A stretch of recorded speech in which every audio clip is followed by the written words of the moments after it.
Bonjour, bonjour à toutes et à tous. Nous sommes en ligne. L'événement OK. Alors, juste une petite seconde.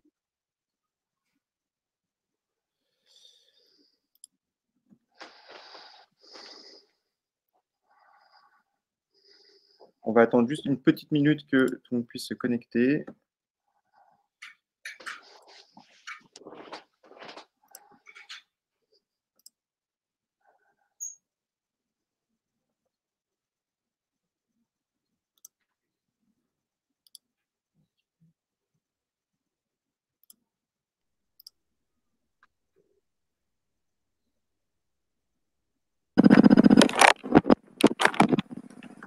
Ah, alors ça, c'est pas normal. Parce que tout le monde peut se connecter. Alors, Bonjour, vous m'entendez? bonjour, oui, normalement, c'est censé être là. Alors, une petite seconde. Alors, je suis marqué Gérard. Excusez-moi. Je pense que Mathieu est en train d'organiser le fait que Un petit souci technique. on puisse accueillir plus de gens.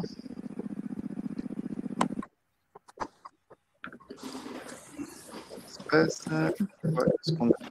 le monde. Alors, je vous demanderai juste de mettre vos micros en mute. Normalement, ce n'était pas prévu qu'ils puissent participer.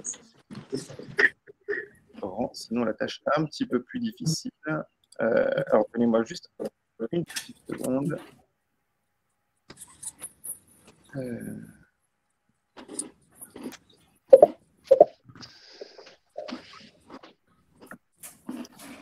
OK.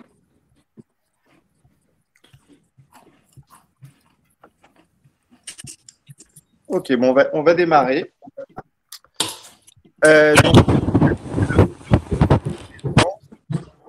Alors, attention juste à vos micros. Je suis désolé, normalement, ce n'était pas censé activer tout le monde. Je ne sais pas ce qui s'est passé à ce niveau-là. Mais bon, c'est pas grave, on va faire comme ça. Donc, merci à toutes et à tous de votre présence ici pour ce soir. Aujourd'hui, on est heureux de vous présenter notre nouvelle brochure Arctique 2022 que certains d'entre vous ont déjà pu recevoir, peut-être chez vous. Avec tout ce qui s'est passé ces 2 dernières années, on a dû éditer une nouvelle brochure avec de nouvelles dates, de nouveaux départs et bien d'autres choses dont on va vous parler aujourd'hui. Ce webinaire sera animé aujourd'hui par Christian Kempf, qui est le président fondateur de Grands Espaces, Aurélie, qui est la directrice de l'agence, et moi-même, Mathieu Ramu, qui suis le responsable marketing. Le son n'est pas très bon, ça résonne. Voilà, c'est pas moi. Alors, attendez. Il y a une réverbération. Oui, parce que, Il y a une réverbération. Il faut couper tous nos micros, sinon ça ne marche pas. voilà, il faudrait que tout le Encore. monde coupe son micro, s'il vous plaît. Vous avez le petit bouton en bas à gauche avec le son du micro, vous pouvez le couper directement, et comme ça, on pourra tous s'entendre un petit peu mieux. Voilà, je pense que maintenant, ça sera un petit peu mieux. OK. Du coup, donc ce que je disais, donc maintenant je vais laisser la parole à Monsieur Kempf, qui va vous parler un peu de l'histoire polaire de Grands Espaces et vous présenter donc un peu plus Grands Espaces dans son interview. Voilà, Christian, je te laisse la parole. Oui, alors d'abord un grand bonjour à toutes celles et ceux qui ne me connaissent pas, évidemment. Surtout à celles et ceux avec qui j'ai eu le grand plaisir déjà de voyager. Un grand bonjour. Et heureux de vous retrouver par ce moyen qu'on a tous redécouvert un petit peu avec le Covid et qui est la visioconférence. Alors, la présentation du catalogue, oui, et l'histoire polaire de Grands Espaces, vous savez, je vais le faire court. Quand on crée une société, on a toujours une passion, évidemment, et puis on se dit, allez, on va faire des business plans, etc. Pour nous et pour moi, la création de Grands Espaces, ça a été bien différent. C'est après une petite vingtaine d'expéditions que j'ai menées dans le Grand Nord, je me suis rendu compte combien cette nature était fragile, d'une part, mais surtout belle, et fragile et menacée. Je ne veux pas faire de cette heure qui nous réunit environ une tribune d'écologie, pas du tout. Mais il faut savoir que 70% des mers sont surexploitées, qu'on tue encore chaque année environ 1200 ours dans le Grand Nord, que les 25% des réserves mondiales de pétrole et de gaz se trouvent là-haut et que, par exemple, pour prendre un exemple bien précis, la plus grande mine de zinc va être ouverte dans le parc national du Nord-Est de Groenland. Bref, ces eaux sont objectivement menacés, comme chez nous, tout simplement, par notre expansion, par notre civilisation. Donc, nous voulions absolument montrer combien ces zones sont belles et combien, somme toute, la protection de la nature était chose importante. Et c'est pour ça qu'on a créé cette structure, cette société, cette entreprise qui s'appelle Grands Espaces, et puis qui, depuis maintenant près de 25 ans, vit bien et continue, malgré le Covid, dans son objectif. Donc, vous comprenez que c'est tout à fait normalement qu'on ait commencé par des activités en Arctique, qui ensuite, évidemment, sont allées vers le pôle qu'on va appeler Sud, même si ce n'était pas le pôle Sud, qui est l'Antarctique. Et puis, beaucoup d'entre vous nous ont dit, mais écoutez, on est content avec vous dans l'Arctique, vous ne feriez pas des autres choses ailleurs. Bon, moi j'ai vécu 3 ans en Arctique, on a construit récemment un bateau en Amazonie, et donc c'est pour ça que nos activités sont tout simplement élargies et sont passées de l'Arctique, qui est notre cœur de métier, si je puis dire, à d'autres destinations également, et que Grands Espaces est devenu la société leader sur les petits bateaux dans ces contrées polaires d'une part, mais également dans d'autres zones. Alors pour ce qui concerne le catalogue, ce catalogue que la plupart d'entre vous ont reçu, mais il n'est pas encore complètement distribué, notamment en Suisse, nous avons envoyé avec 2 ou 3 jours de retard. Alors ce catalogue est un peu particulier dans sa forme. Nous avons voulu que ce catalogue ne soit pas une revue jetable, mais que ce soit un livre qui puisse être consulté. Ce catalogue a 144 pages, il y a la moitié, pratiquement exactement la moitié de pages de programme. C'est tout à fait normal pour un catalogue de voyage. Il y a environ 41 pages de textes techniques, de présentation, les textes de loi qu'on est obligé de mettre, mais il y a 32 pages qui sont des pages génériques, des pages d'information sur les pays, sur les régions que nous visitons, sur les points forts de tel ou tel autre. Alors, évidemment, c'est notre expertise, c'est notre technicité. Nous avons voulu l'affirmer dans ce catalogue, mais nous avons aussi voulu que ce catalogue, sous ce format cartonné de livres, soit un catalogue qui puisse se garder comme étant une référence, car si les voyages deviennent obsolètes au bout d'1 an ou 2, les données techniques, le Groenland restera toujours le Groenland, le Spitzberg ou le Grand Nord canadien aussi. Donc, ces catalogues, nous l'avons véritablement voulu comme étant un catalogue, je dirais, d'après-Covid, un catalogue qui assied clairement ce qui est notre spécialité, c'est-à-dire l'Arctique, le Grand Nord, avec ces grandes régions dont j'aurai l'occasion de vous parler tout à l'heure. Mais Mathieu maintenant va nous parler de ces années Covid et qui, pour nous, ont été à la fois une épreuve, mais aussi l'occasion de faire beaucoup de voyages. Merci Christian. Merci Christian. En effet, il s'est passé beaucoup de choses depuis 2020. Je pense qu'il n'est pas nécessaire de rappeler toutes les difficultés que tout le monde a pu rencontrer ces dernières années. Comme tout le monde l'a vécu, on n'a pas besoin de le rappeler, 2020 et 2021. Pour nous, de notre côté, en tout cas, après une saison 2020 complètement annulée, enfin en tout cas à partir du début du premier confinement, on a espéré pouvoir repartir normalement en 2021.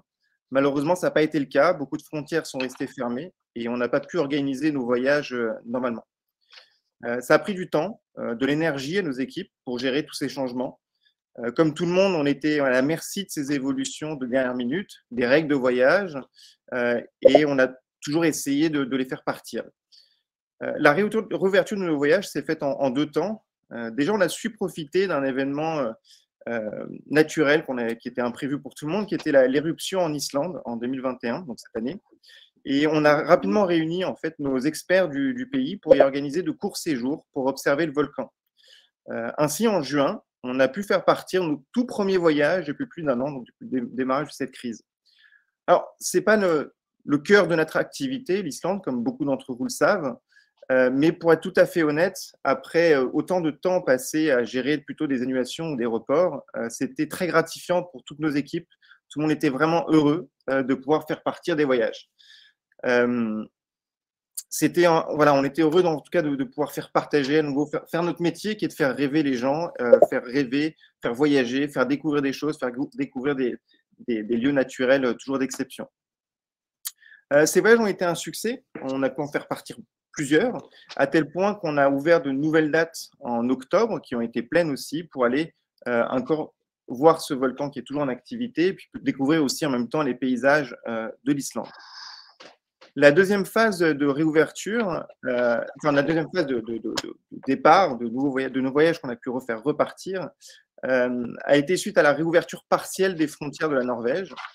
Il y avait encore beaucoup de contraintes, mais on a quand même décidé de positionner 3 de nos yachts polaires au Spitsberg.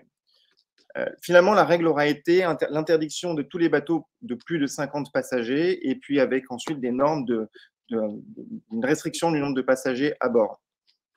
Ce qui fait que très peu d'opérateurs ont pu se positionner, parce que la plupart des opérateurs qui organisent des voyages polaires ont des bateaux de plus de 100 passagers en moyenne, et Grands Espaces est spécialisé justement des petits bateaux, donc de 12 à 75 places en moyenne. Donc, on a pu positionner nos navires de moins de 50 places, donc nos 3 yachts polaires, et ce qui a fait de nous, de manière assez exceptionnelle, l'opérateur le plus présent au monde au Spitsberg en 2021.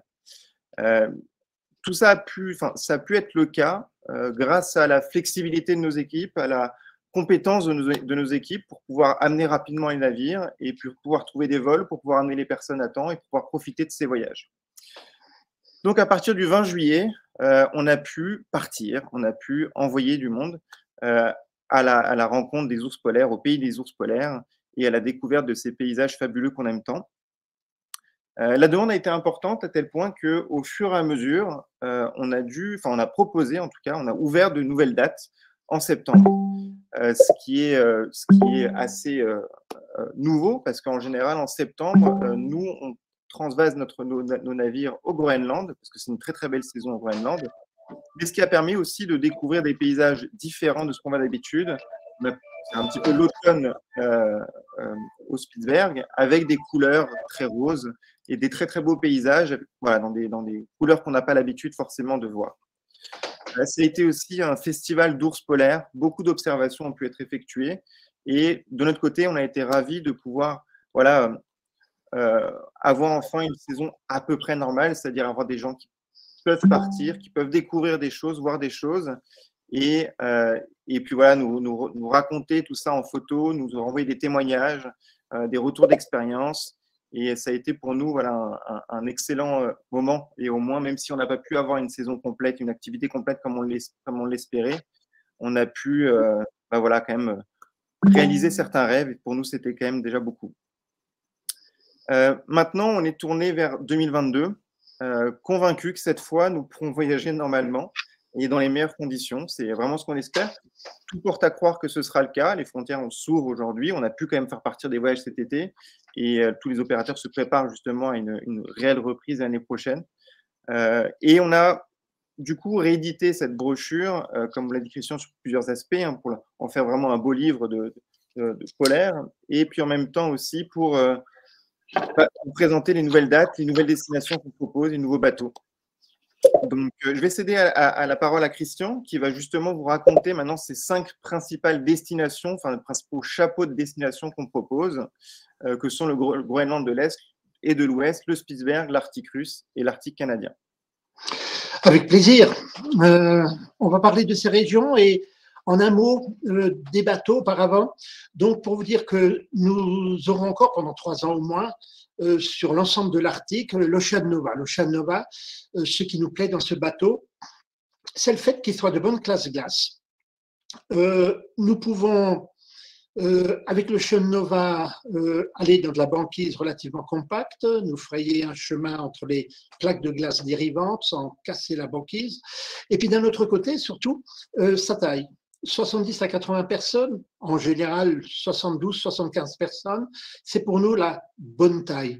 Beaucoup d'endroits, alors en Antarctique déjà il est interdit de débarquer à plus de 100 personnes, on parle de plus en plus en Arctique aussi de débarquement limité à 100 voire à 39 personnes. Hein. C'est sûr que les gouvernements essaient de limiter au maximum. Donc l'Ocean Nova pour nous a une belle taille, est un magnifique compromis entre ce besoin d'expédition, entre cette flexibilité nécessaire, mais aussi cette volonté de sortir le plus possible et le maximum durant la journée, et puis le confort d'une bonne cuisine et d'une bonne cabine, et voilà. Donc le Ocean Nova restera notre bateau phare, je dirais. Ensuite, en revanche, l'an prochain, nous aurons 2 petits bateaux. Nous étions habitués à d'autres bateaux que nous utilisons par ailleurs dans d'autres endroits, et qui sont le Polaris, mais qui est, je dois le dire, en partie notre bateau, mais qui est totalement pris dans les années à venir, victime de son succès.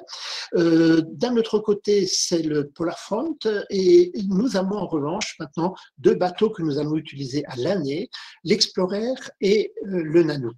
L'avantage de ces bateaux, c'est que ce sont des bateaux avec lesquels, d'ailleurs à la fin de la semaine, je pars avec Mathieu Aurélie, Isabelle Brisset et à Gdansk, où ces bateaux ils sont prêts, hein, et nous allons faire les photos, etc., parce qu'à partir de janvier prochain, ils vont véritablement rentrer en mer. Hein. Ils auraient pu rentrer en mer déjà il y a quelques mois, mais bon, ma foi, le Covid ne l'a pas voulu.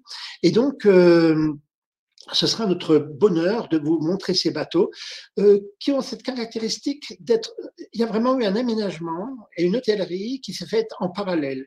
Ce n'est pas un bateau qu'on a pris ou qu'on nous a imposé, pas du tout. Ce sont des bateaux qui sont de notre cru. Hein.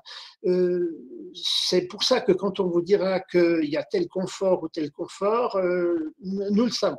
Hein, et on l'a fait pour. En même temps, ce sont des bateaux qui sont taillés pour le Grand Nord. L'Explorer fut autrefois un bateau de poseur, pour poser des balises et pour sonder des fonds dans les fjords de Groenland. Le Nanook a été un bateau ravitailleur des plateformes pétrolières en Atlantique Nord et en mer du Nord. Ce sont des bateaux qui sont robustes, qui sont faits tous les deux pour la glace et qui sont faits tous les deux pour 12 passagers. Donc pour des groupes d'amis ou pour des groupes d'entreprises, hein, c'est l'idéal, mais également pour des gens et nous avons utilisé cet été beaucoup de petits bateaux, et c'est vrai que ces expériences, je dirais, familiales sont absolument extraordinaires, et on va continuer dans ce sens. Probablement en 2023, on offre également un bateau de 24 places. Ensuite, il y a un autre bateau qu'on a été, allez, je vais vous le dire, plus ou moins obligé de prendre, c'est le Jansonius. Le Jansonius, quand vous demandez à un Hollandais Jansonius, il vous répondrait immédiatement, mais ma foi, l'inventeur de l'Atlas, des Atlas dans le monde. Pour nous, Jansonius, c'est un peu lointain. Bon, le bateau appartient à la flotte, ou va appartenir à la flotte de Ocean Wide Expedition, un armateur hollandais. En fait, si nous avons pris ce bateau de capacité supérieure aux capacités qui sont notre carte d'identité et qui resteront dans les années à venir notre carte d'identité et qui sont des navires inférieurs à 100 places, c'est, je dirais, simplement parce que nous n'avions plus de place. L'Ocean Nova est largement pris, certaines croisières sont complètes, pareil pour l'Explorer et le Nanook. Or, nous devions positionner un bateau pour permettre à toutes celles et ceux qui avaient voulu aller vers Thulé, aller vers le Groenland, au Groenland. Et le seul bateau qui restait, en fait, et je dois le dire là avec une certaine confidence, c'était le meilleur quand même. Un bateau tout neuf, un bateau, il est encore dans les chantiers de Split, il sera livré au mois de mars prochain.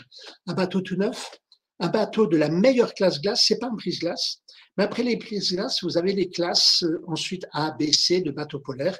Lui, c'est 1A super, c'est la meilleure classe que l'on puisse avoir. Et surtout, si vous voulez, quand on prend un bateau comme l'Ocean Nova, je m'amuse à faire des itinéraires à 9 nœuds en moyenne. Hein. C'est le 90 km à l'heure, si vous voulez, l'économique. Et voilà. Là, le bateau a une vitesse un tiers supérieure en économique, bien moins polluant, bien plus efficace, et ce qui nous permet de rétrécir, je dirais, les journées, enfin, on ne peut pas rétrécir une journée, mais de rétrécir les temps en mer, et de ce fait-là d'offrir plus d'escales et plus d'excursions, comme vous allez vous en rendre compte.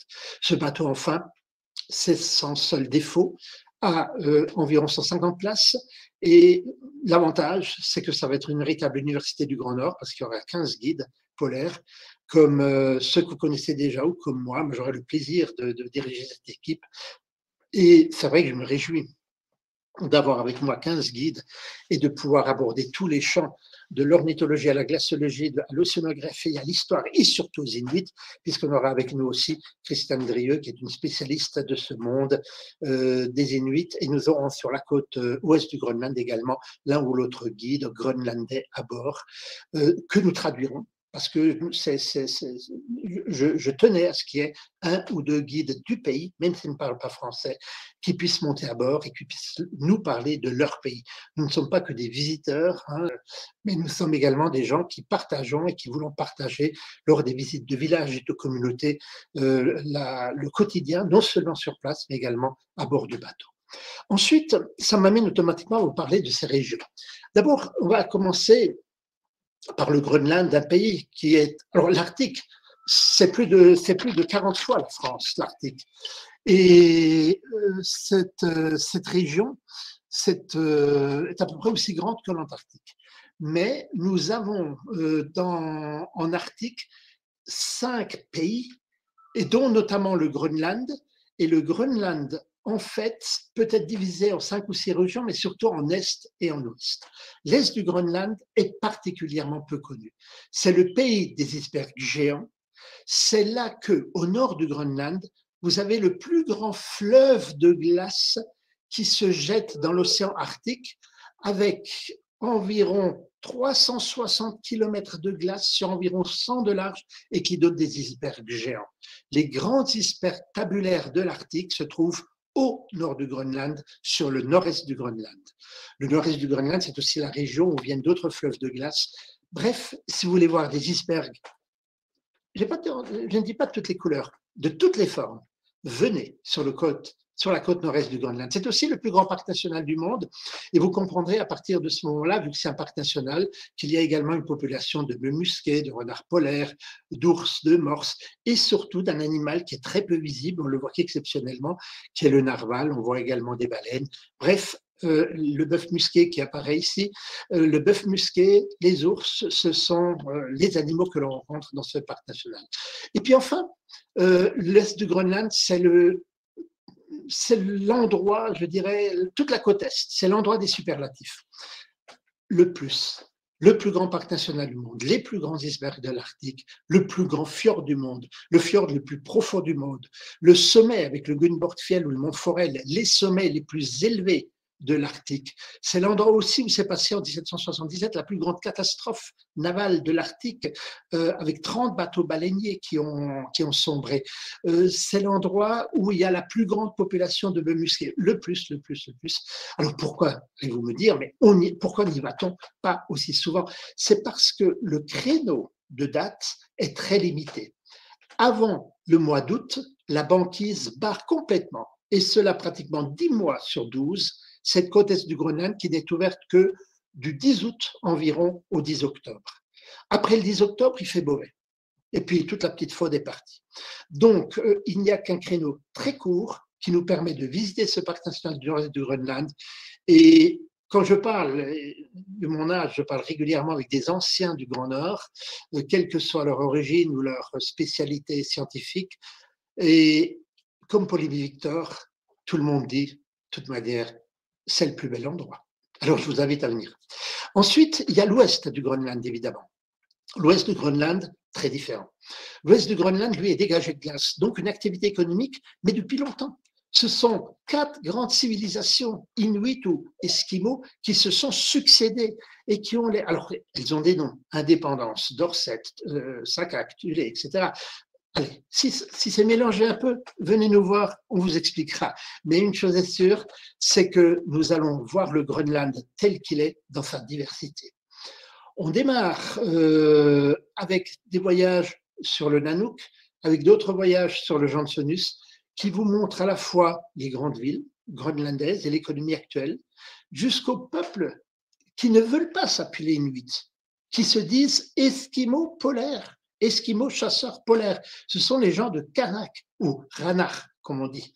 Ce sont ces gens qui vivent encore de la chasse au narwal, à l'ours, aux morses et aux autres animaux, et qui tiennent à leur tradition, mais qui pourtant disent « Mais pourquoi les touristes ne viennent pas nous voir? Ils viennent voir que Ilulissat Et ces cathédrales de glace, ils ne viennent voir que le sud du Groenland. Ben oui, pourquoi pas? Ben, tout simplement, messieurs, mesdames, parce que vous êtes loin au nord. Ce sont donc des voyages longs que nous proposons, que ce soit à bord de Nanook ou à bord du Jansonus, des voyages de plus de 15 jours, mais qui nous amènent le long de l'allée des icebergs au Groenland. Cette allée des icebergs, ce sont les Groenlandais qui l'appellent l'allée des icebergs. Les Canadiens ont la leur aussi.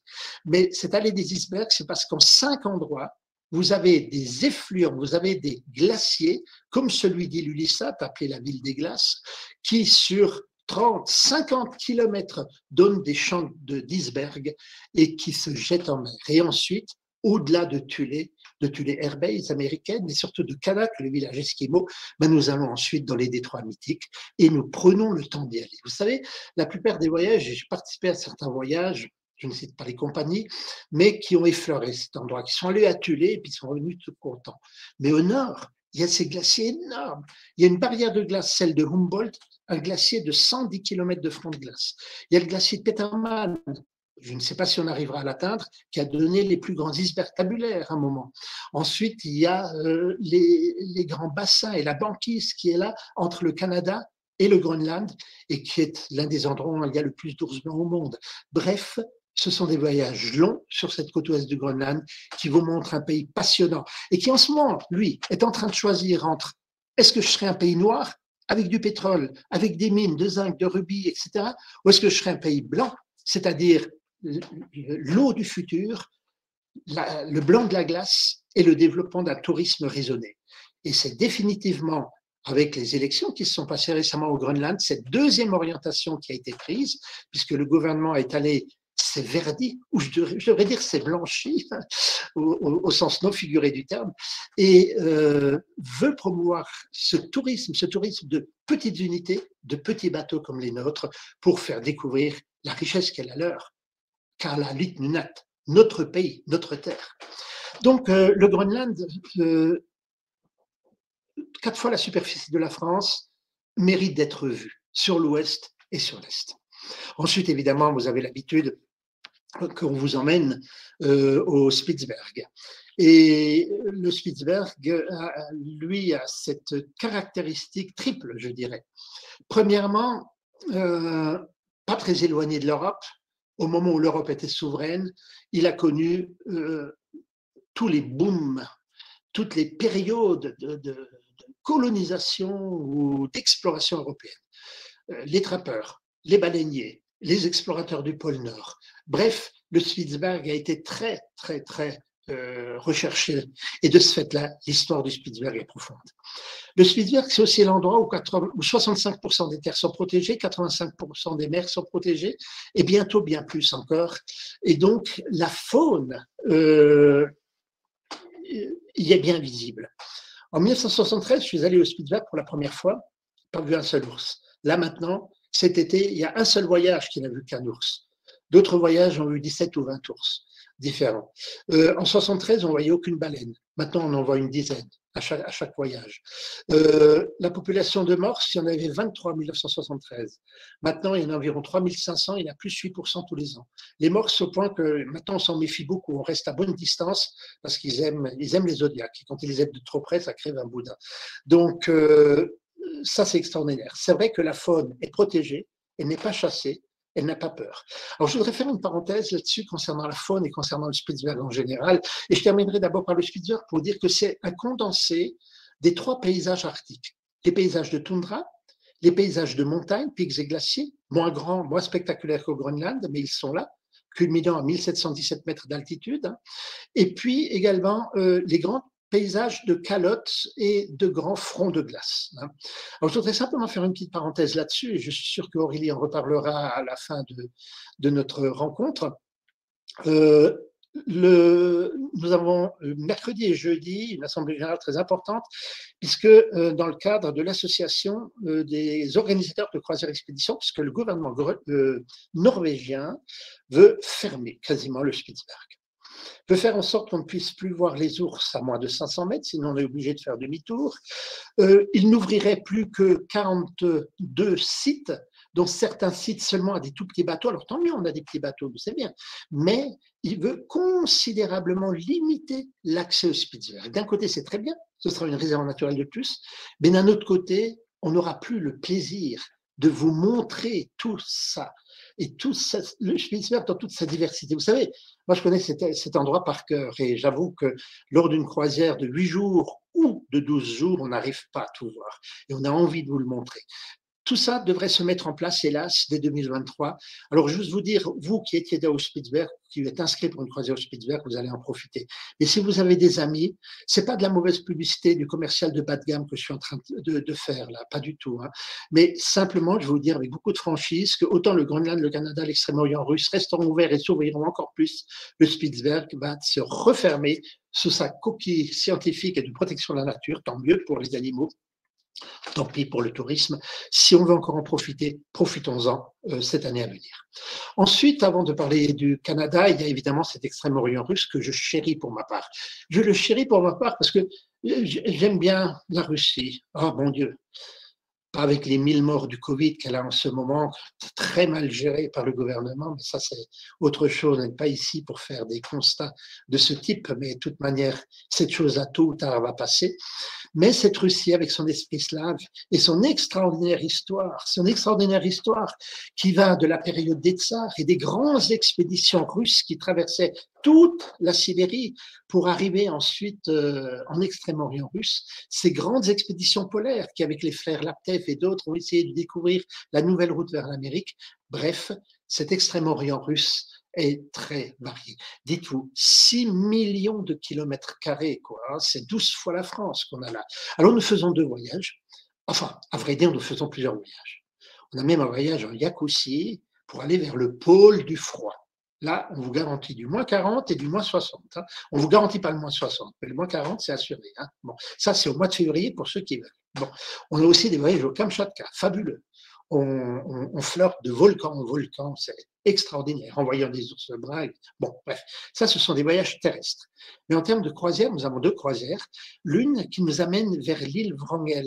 Cette île est un peu particulière dans la mesure où, au gré de l'histoire de la Terre, elle n'a jamais été récemment couverte de glace, malgré les glaciations dites de l'ère quaternaire. Hein, il y a 25 000 ans ou 50 000 ans, il y a 150 000 ans, etc. Et donc, vous avez ici des populations qu'on appelle endémiques de plantes, d'insectes, et surtout, vu que cette île est entourée de banquises et que la banquise se retire en été, c'est l'endroit où les ours se réfugient.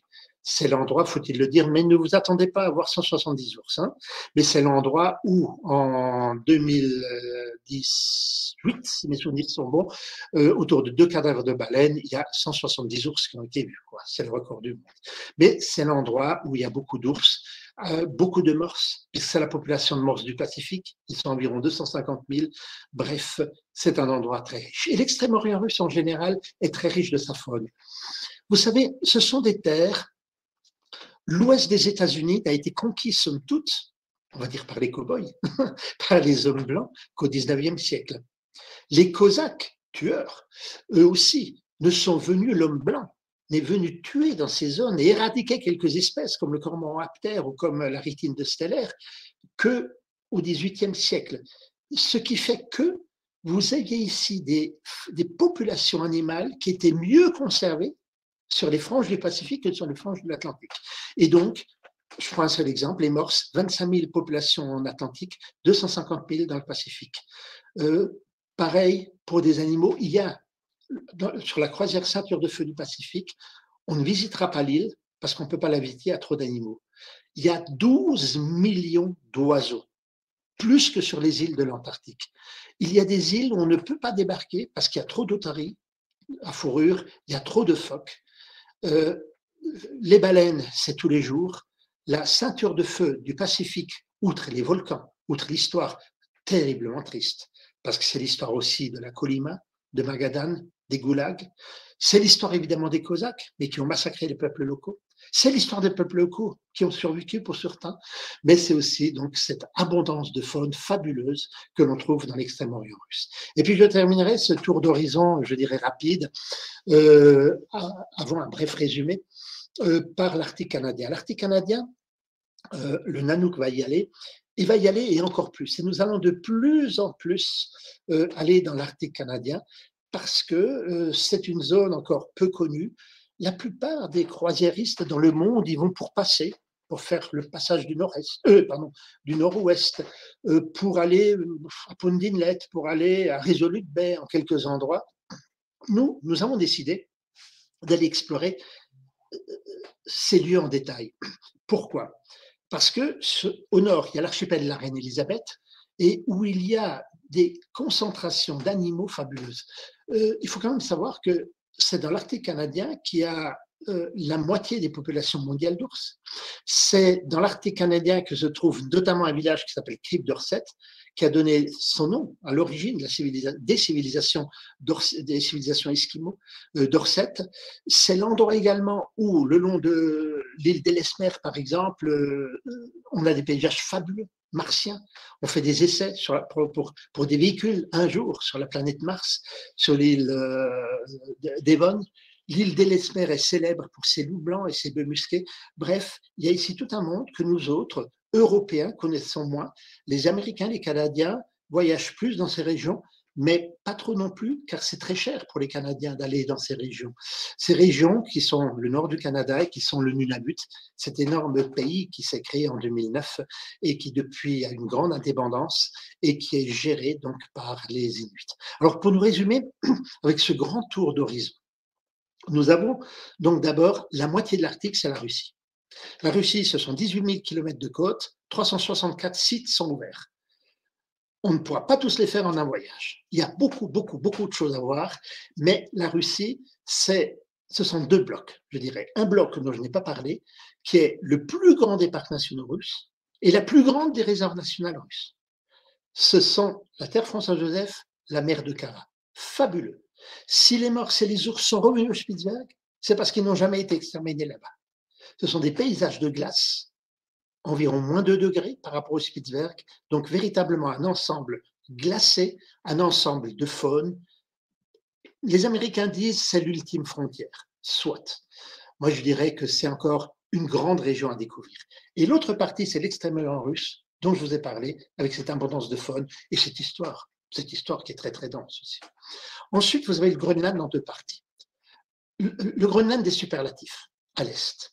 Je n'y reviendrai pas. Et le Groenland des Inuits, le Groenland des Groenlandais, le Groenland qui est ce pays d'avenir que je vous invite à venir visiter et qui est sur l'ouest. Vous avez le Spitzberg, mais qui hélas risque de fermer ses portes en 2023, faites vite en 2022. Alors peut-être qu'en 2023, on aura une année de répit encore. Vous savez, quand il y a des mesures un peu autocratiques qui viennent d'un gouvernement, on négocie toujours pour que ça se passe plus tard et moins grave. Enfin, dans l'état actuel des choses, ça ne se passe pas bien. Et j'entends pour le tourisme. Et de ce fait-là, 2022 est encore une belle année pour voir ce condensé de polaire. Et puis enfin le Canada, où nous irons de plus en plus souvent. Mais là aussi, alors un petit clin d'œil fait assez rapidement. Hein, on n'a pas trop de voyages dans l'Arctique canadien. On en aura plus en 2023, plus encore en 2024. Mais pour le moment, ces voyages sont déjà très, très pris. Un tour d'horizon, navré, c'est pour moi un plaisir de faire ce tour d'horizon parce que j'étais, vu mon âge, déjà dans toutes ces régions. Je vais continuer à y aller. J'ai déjà publié des cartes touristiques du Spitzberg, du Groenland. Je suis en train d'écrire celle sur la terre François-Joseph. J'écris pas mal de livres, j'en écrirai encore.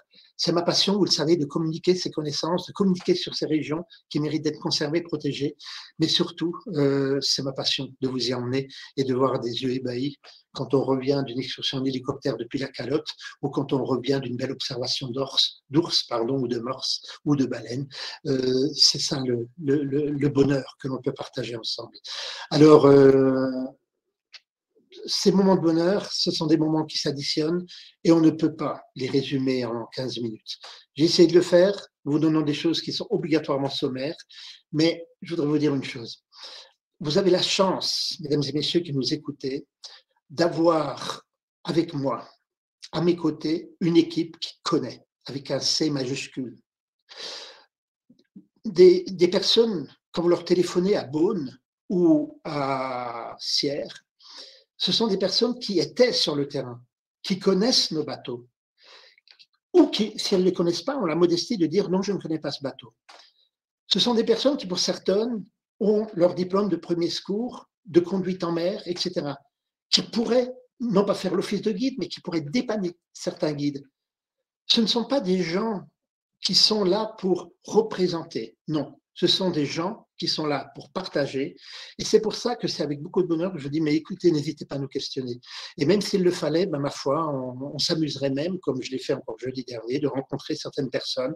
Parce que quand on sait le voyage auquel on s'attend, quand on sait le voyage que, si vous voulez, un voyage qui coûte aussi cher, qui est aussi particulier, c'est un projet, quoi. Et ce projet, ben, on est là pour le faire avec vous. Moi, évidemment, mais d'un autre côté, et surtout, tous les gens qui m'entourent, que ce soit Mathieu et Laureline au niveau du web, ou que ce soit toute l'équipe de Sierre et de Beaune, et qui vous renseigneront avec bonheur. Donc, n'hésitez pas à les contacter. Et s'il y a des questions plus techniques, elles iront vers les guides, puisque vous le savez, on a un réseau d'environ 70 guides polaires, de plusieurs chefs d'expédition, et pour eux aussi, c'est un plaisir. On a sous Stang d'ailleurs une visio également jeudi prochain spécifique sur la mer de Ross, où ce sont les guides de la mer de Ross en Antarctique qui vous parlent. C'est notre technicité, c'est une partie de notre carte d'identité que d'être des experts, et on va continuer à l'être. Mais parmi ça, il y a aussi des voyages sur lesquels on veut attirer votre attention, et ça c'est Aurélie qui le fera. Bonsoir à tous, je vais vous demander juste quelques instants, le temps que je puisse partager mon écran. Alors.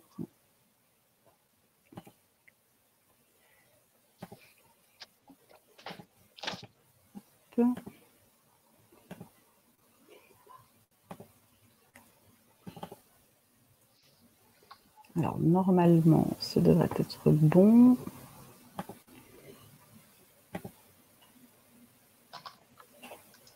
J'espère que vous voyez correctement. Oui. Oui, c'est bon. Oui, ok. Donc, ce soir, on a voulu mettre en avant 3 de nos voyages. L'un au Groenland, l'autre au Spitzberg et enfin un 3e en Arctique russe. Christian vous a déjà bien décrit les différentes régions, mais je voulais vraiment attirer votre attention sur ces 3 voyages qui sont, selon moi, extraordinaires. Alors, je vais commencer par notre voyage qu'on a appelé Piquet glacier du Groenland, du 1er au 15 août 2022, et qui aura lieu à bord du bateau polaire le Johnsonius. Comme Christian vous l'a dit, ce bateau est un bateau qui sortira des chantiers, qui est entièrement neuf, qui est le bateau pour effectuer cet itinéraire. C'est un bateau, rappelons-le, qui est de classe 1A super, qui peut aller pour aller le plus loin possible. Les distances sont grandes sur cet itinéraire, donc c'est un bateau qui peut aller de 12 à 16 nœuds, et ça peut être important pour anticiper des tempêtes, par exemple. Et c'est aussi très important car c'est un bateau qui est grand et donc plus stable et qui aura la joie d'accueillir à son bord une équipe de guides plus importante, puisqu'en général, c'est un guide pour 10 personnes. Donc, on aura vraiment une équipe de spécialistes à bord pour cette croisière qui aura lieu du 1er au 15 août 2022. Donc, c'est un itinéraire qui partira de Longyearbyen au Spitzberg. On bénéficiera d'ailleurs d'un vol affrété depuis Paris. Donc, c'est un vol privatisé uniquement pour nos voyageurs grands espaces. Quand on sait la problématique des vols réguliers pour aller au Spitzberg, croyez-moi, c'est quand même très agréable d'être en 4h15 directement à Longyearbyen. Donc, on appareillera vers 17h. On ira faire un tour du côté du Hansung avant de traverser du Spitzberg jusqu'au Groenland, en passant par la banquise pour atteindre cette fameuse côte nord-est du Groenland. Cette côte nord-est du Groenland qui est très authentique, très peu explorée. Donc alors, on commencera par la côte nord-est du Groenland, qu'on a l'habitude d'appeler la Riviera polaire, où on verra des aires de rocs, des fjords encombrés d'icebergs, bien sûr le plus grand parc national du monde.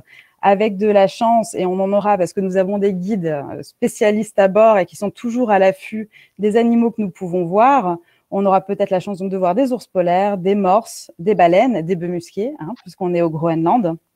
Et on s'arrêtera à Itokotormit, qui est la communauté inuite qu'on trouve uniquement sur cette côte nord-est, avant de descendre vers la côte sud-est et la terre du roi Christian. Donc là, on est sur des régions qui sont largement inexplorées, avec vraiment des millions d'icebergs provenant de glaciers géants qui coule de cette calotte glaciaire du Groenland, qui, rappelons-le, est la deuxième calotte glaciaire la plus grande au monde.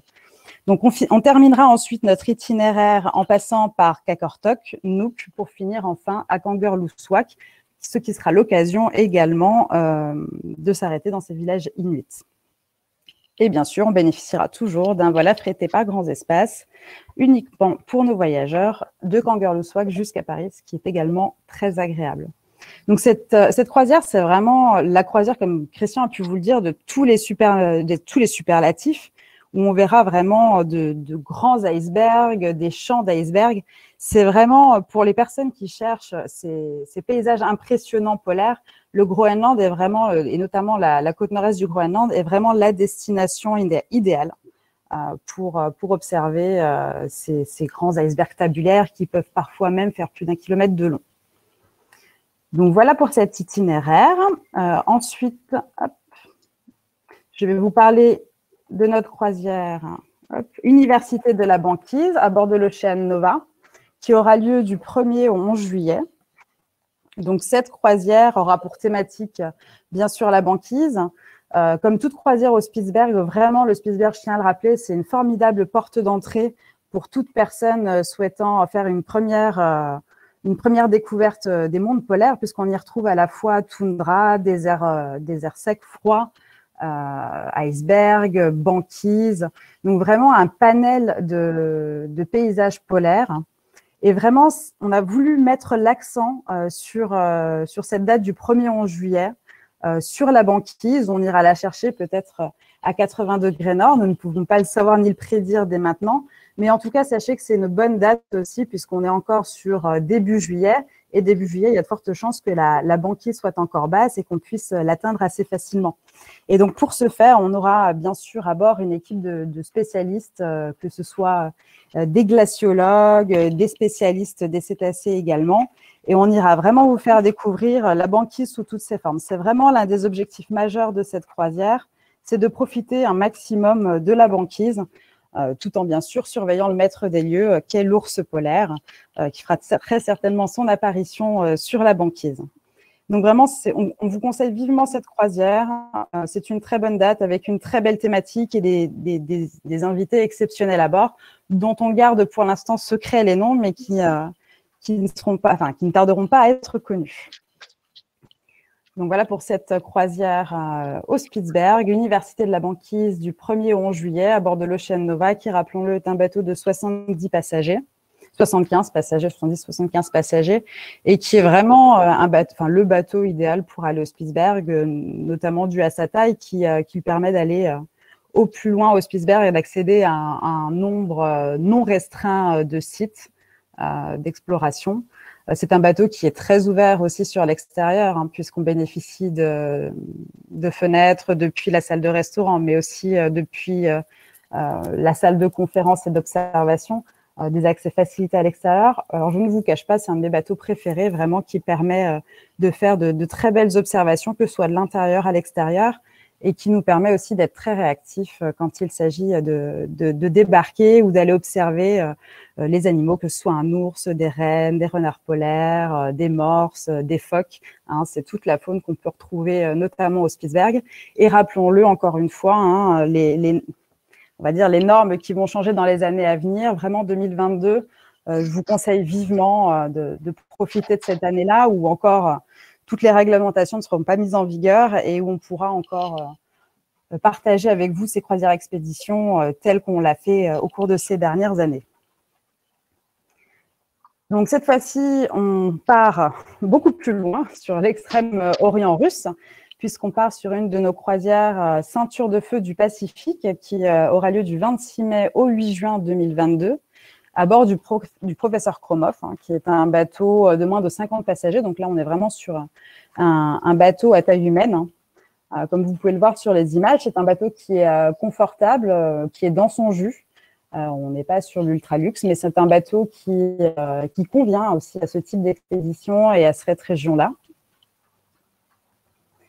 Et voilà pour l'itinéraire. C'est un itinéraire qui vous mènera sur 2000 km le long des côtes du Pacifique, sur cette région qui est encore largement inconnue. On trouve très peu d'opérateurs qui organisent ce type d'expédition. C'est vraiment encore une région qui est complètement hors des sentiers battus. Il en existe encore, et c'en est une.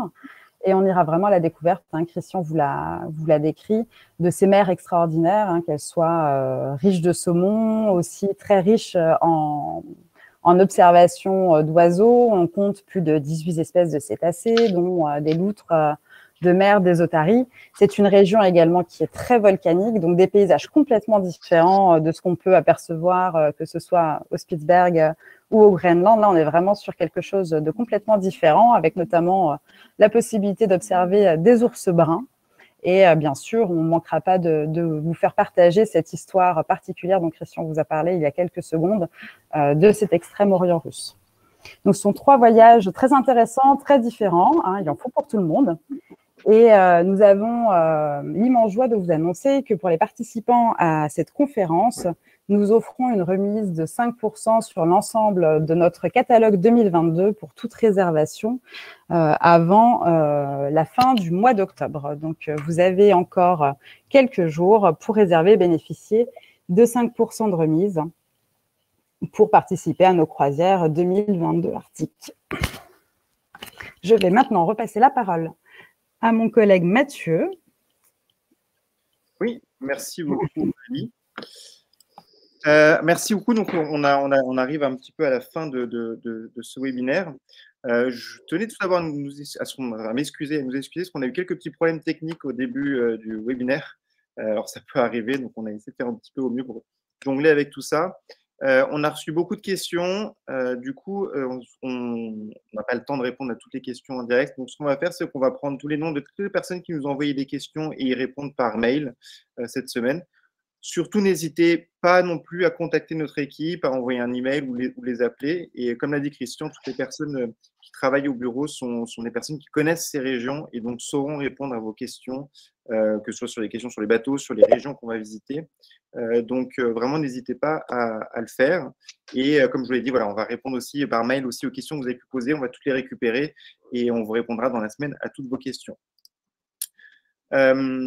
Pour celles et ceux qui n'ont pas encore reçu la brochure, n'hésitez pas à la commander ou la consulter en ligne. Je vous ai mis le lien dans le chat pour pouvoir y accéder.